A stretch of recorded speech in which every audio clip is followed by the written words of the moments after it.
प्रथमतः मी आपल्याला सांगतो की बाबा आता हे संगमनेरचं जे नगरपालिकेचं इलेक्शन आलेलं आहे, याच्यामध्ये आपण बघायला गेलं तर हे संगमनेर तालुक्याचं नसून संगमनेर शहराचं इलेक्शन आहे.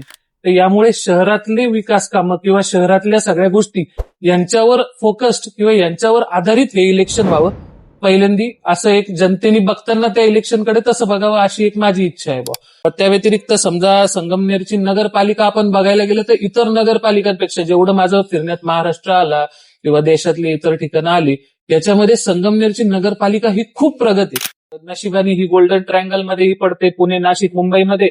आणि इतर उमेदवारही पहिलेपासूनचं संगमनेर हे नेहमी व्यापारी दृष्टीने असो किंवा सगळ्या गोष्टींनी हे पुढारलेलं राहिलेलं आहे बाकीपेक्षा. आज आपल्याला संगमनेरची जो प्रगतीचा स्पीड आहे किंवा प्रगती ही जी आहे आजपर्यंत चालत आली ती कंटिन्यू राहावी, यासाठी उमेदवार कशा प्रकारचा आपण आता दिले पाहिजे. कारण आता देश जसा पुढे चाललाय तसं संगमनेरही पुढे गेला पाहिजे. यासाठी आपण जर उमेदवार देणार तर तो कसा असावा. तर समजा आज तुम्ही पकडून चला नगरपालिके अंडर काय काय मुद्दे येतात याचीच लोकांना बऱ्याचदा जाण नसते. आज आपण नगरपालिकेकडून काय अपेक्षा करायच्या, तर तुमच्या एरियातली साफसफाई झाली, तुमच्या गटार तुंबण्यापासून तुमच्या भागामध्ये पार्किंगची व्यवस्था, रोड, आरोग्याच्या सेवा, या सगळ्या नगरपालिकेखाली येतात.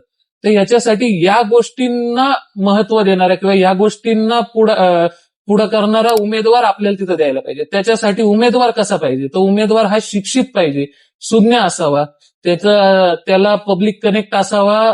त्यानंतर या सगळ्या गोष्टींसाठी समजा डॉक्टर घ्या, इंजिनियर घ्या, वकील घ्या, या प्रकारचे जे उमेदवार असतात ज्यांना या सगळ्या गोष्टी करणे. आणि दुसरी मेन गोष्ट सगळ्यात म्हणजे त्याच्याकडे ती इच्छाशक्ती असली पाहिजे लोकांसाठी करण्याची, लोकांसोबत राहण्याची आणि या सगळ्या गोष्टी करण्याची. अशा प्रकारच्या उमेदवाराची आपण अपेक्षा करावी.